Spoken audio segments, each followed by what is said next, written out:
Men daima muyzam эгерде буза турган болсо, мен да көбүнчө мыйзам алдында жооп берүүдөн корком да. Азыр көпчүлүк эле ошондой мыйзам алдында жооп берүүдөн коркот болуш керек деп ойлойм. Мен жазылган закондордон, мыйзамдардан эч кандай коркпойм. Мен болгон Алла Тааланын өкүмүдөн, Бийик Курандан корком. Мен мыйзамдан коркпоймун. Мыйзам это закон, а не это. Самый подлый закон это меняется как перчатки. А то закон, конечно, перед Аллахом. Кстати, это все это порожняк. Законы для них. Где Морозова. Где Менин мыйзам бузуп атканда мен биринчи көбүрөөк Алладан корком. Алла Тааланын алдында жооп бериштен корком. Эртеге ушу мыйзам бузган адамдан пара берген адам көбүрөөк жооп берет. Алланын алдында.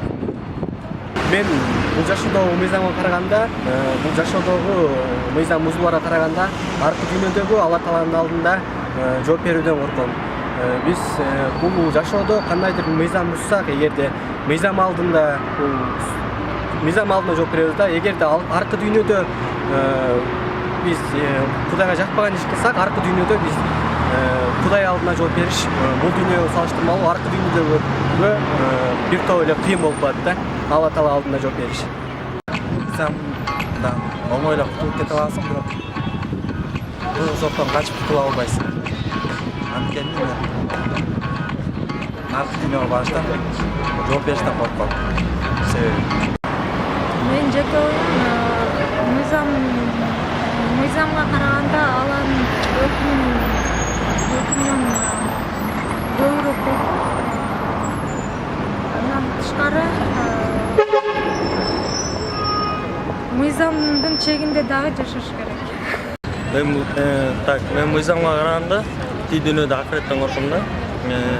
Тий дүйнөдө абдан чоң коркунучтуулар күтүп турат. Ошодон коркпа, бул дүйнө өтүп кетет.